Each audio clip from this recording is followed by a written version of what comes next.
नमस्कार। राजस्थान में आचार संहिता लग चुकी है और भारतीय जनता पार्टी ने 41 सीटों पर अपने कैंडिडेट भी घोषित कर दिए हैं। इनमें 7 सांसदों को भी मौका दिया गया है और कुछ विरोध के स्वर भी उठ रहे हैं। इन सभी मुद्दों पर चर्चा करने के लिए आज हमारे साथ है भाजपा नेता ओम प्रकाश शर्मा। ओम प्रकाश शर्मा पेशे से एडवोकेट भी हैं। शर्मा जी नमस्कार, कैसे हैं आप? बस बढ़िया।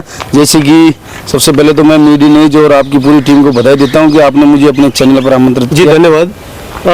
आप बताइए कि जो अभी भारतीय जनता पार्टी ने 41 सीटों पर जो टिकट दिए हैं, ये किस तरह की स्ट्रेटजी के पीछे दिए हैं? बिल्कुल, इस बार राजस्थान का चुनाव ऐतिहासिक चुनाव होने जा रहा है और विश्व के सबसे लोकप्रिय नेता हमारे आदरणीय प्रधानमंत्री जी मोदी जी के नेतृत्व में चुनाव हो रहा है और वो खुद इस पूरे चुनाव को अपने हिसाब से देख रहे हैं, कर रहे हैं।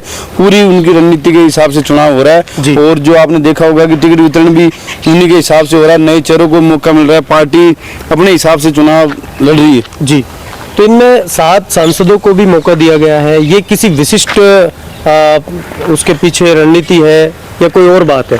पार्टी में ऐसा कुछ नहीं है। पार्टी जिसको चाहे, जिसको जो चुनाव लड़ा सकती है। पार्टी भारतीय जनता पार्टी कार्यकर्ताओं की पार्टी है जी। इसमें कोई बड़ा नहीं। खुद आप देखो, मोदी जी इतने बड़े नेता होने, पूरे विश्व के लोकप्रिय नेता होने के बावजूद वो खुद पूरी चुनाव की मॉनिटरिंग कर रहे हैं। जी, पार्टी और कार्यकर्ता मायने रखते हैं। जी। अच्छा, जैसे कि विद्याधर नगर सीट की बात करें तो वहाँ नरपत सिंह राजवी जी काफी विरोध में है, देवजी पटेल को लेकर के विरोध है। कई सीटों पर ऐसा विरोध सामने आ रहा है, इस पर क्या कहेंगे आप? वो एक सामान्य प्रक्रिया है। छोटा मोटा विरोध तो होता ही है जी। टिकट करता है, टिकट मिलता है, थोड़ा बहुत तो विरोध होता ही है जी। लेकिन पार्टी प्लेटफॉर्म पे सब एकजुट होकर चुनाव लड़ेंगे, ऐसा कुछ नहीं है। जी, उस समय जब सचिन पायलट को मुख्यमंत्री पद नहीं मिला था और तो उस समय एक ट्रेंड चला था ट्विटर पर, सत्य परेशान हो सकता है पराजित नहीं।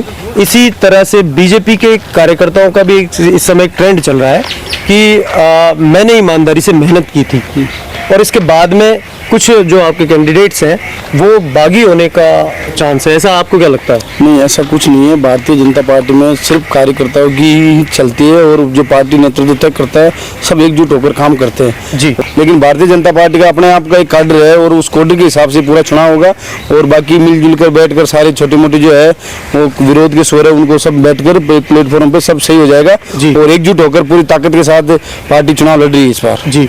अच्छा, नेतृत्व की अगर बात करें तो राजस्थान में इससे पहले तक सीएम फेस घोषित किया जाता था, लेकिन इस बार प्रधानमंत्री ने खुद ने ऐसी घोषणा की है कि इस बार जो सीएम का चेहरा है वो कमल का फूल है। इस पर आप क्या कहेंगे कि बिल्कुल भारतीय जनता पार्टी कमल का फूल यही है। कार्यकर्ताओं के लिए तो चुनाव चिन्ह और पार्टी मायने रखती है, बाकी कोई मायने नहीं रखता। और रही बात है चुनाव की, हर विधानसभा चुनाव को, हर क्षेत्र को, हर स्टेट के पार्टी एक अपने स्ट्रेटजी से चुनाव लड़ती है जी। तो वो आला कमान ने जो संसदीय बोर्ड ने तय कर रखा है उस हिसाब से टिकट वितरण और चुनाव हो रहे हैं इस बार पार्टी में जी। ऐसा सुनने में और देखने में भी आया था कि आप भी सिविल लाइंस क्षेत्र से तैयारी कर रहे हैं बड़े स्तर पर, तो आप पार्टी से टिकट को लेकर कितने आश्वस्त हैं? पार्टी जो चाहेगी जो अच्छा ही होगा। पार्टी को लेकर तो टिकट को लेकर इसमें कोई वो नहीं है कि भारतीय जनता पार्टी आप देखो होगा जो जिन्होंने कभी सोचा भी नहीं था उनको भी टिकट दी पार्टी ने जी। तो यहाँ तो सिर्फ पार्टी के ऊपर है, पार्टी जिसको चाहेगी उसको चुनाव लड़ाएगी और एकजुट होकर मजबूती के साथ इस बार चुनाव। व्यक्तिगत रूप से खुद कितने आश्वस्त हैं कि पार्टी आपको टिकट देगी? पार्टी इस बार हर नए व्यक्ति को टिकट दे रही है जी, तो इसको लेकर आश्वस्त है कि पार्टी मौका देगी तो चुनाव लड़ेंगे जी।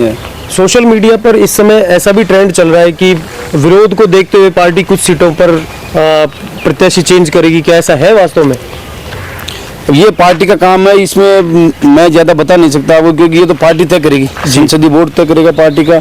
इसके अंदर क्या होता है क्या नहीं वो जी संसदीय बोर्ड तय करेगा। आगे जो बाकी सीटें हैं उन पर कब तक ऐसी घोषणा हो जाएगी? बाकी सीटों की सूची कब तक आ जाएगी हमारे पास? भारतीय जनता पार्टी का ऐसा कोई वो नहीं होता है। ये तो कांग्रेस वाले करते थे, जो कह रहे थे कि इस बार हम ना कर्नाटक फार्मूला अपनाएंगे, 3 महीने पहले टिकट दे देंगे, प्रचार का समय नहीं मिलता है, वो जो झूठी बातें करते हैं ये उनकी बातें हैं। भारतीय जनता पार्टी का कोई ऐसा कुछ नहीं होता है, वो अपने हिसाब से चलती है।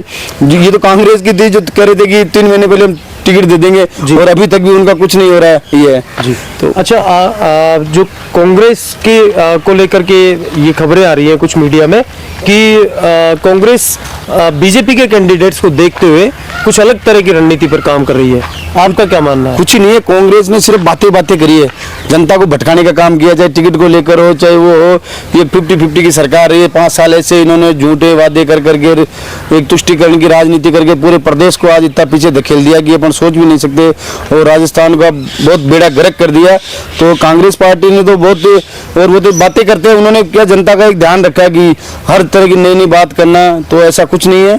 और भारतीय जनता पार्टी मजबूती से चुनाव लड़ेगी इस बार। जी। अच्छा, कुछ सर्वेक्षण में इस तरह की वो बातें सामने आ रही है, कांग्रेस और बीजेपी एक दूसरे को बराबर टक्कर दे रही है। नहीं, कहीं नहीं है, ऐसा कुछ भी नहीं है। बीजेपी पूर्ण बहुमत से सरकार बनाने जा रही है, स्पष्ट बहुमत से सरकार बनाने जा रही है। और आदरणीय हमारे मोदी जी के नेतृत्व में भी राजस्थान में कमल का फूल खिलने वाला है जी, दिसंबर माह में। अच्छा, जैसे कि पार्टी आप पर भरोसा जताती है और आपको सिविल लाइंस विधानसभा क्षेत्र से टिकट दे दिया जाता है, तो आपकी व्यक्तिगत क्या रणनीति होगी? व्यक्तिगत रणनीति यही है कि सिविल लाइंस का चहुमुखी विकास होना चाहिए, और आज नाम ही सिविल लाइंस है, तो प्रदेश के अंदर इसका पहले नंबर पे काम होना चाहिए। हर तरह से क्षेत्र में किसी भी जो आज तुष्टिकरण की राजनीति हो रही है सिविल लाइंस में, पूरा लोग जाने से भी डर रहे कर रहे, तो ये सब खत्म होना चाहिए। और हम सिर्फ और सिर्फ विकास की बात करेंगे, हर 36 कौम के विकास की बात करेंगे, सबको साथ लेकर चलने की बात करेंगे, सबके विकास की बात करेंगे। आदरणीय मोदी जी का तो नारा ये सबका साथ सबका विकास, और यही हमारा ध्येय वाक्य है। जी। अच्छा, जैसे कि आप अगर क्षेत्र से विधायक चुने जाते हैं, उस स्थिति में आप सबसे पहले 3 काम क्या करवाएंगे?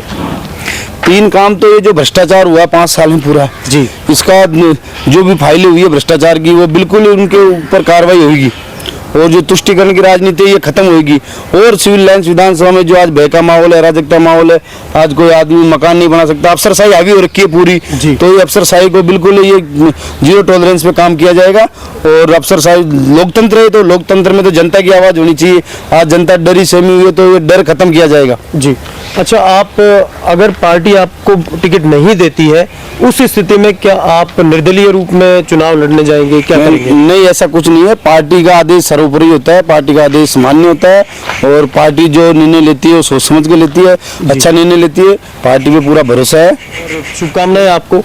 जी, आपका बहुत बहुत धन्यवाद कि आपने मुझे अपने चैनल पर आमंत्रित किया। तो ये थे हमारे साथ ओम प्रकाश शर्मा, जो कि सिविल लाइंस क्षेत्र से भारतीय जनता पार्टी के प्रबल दावेदार हैं टिकट के।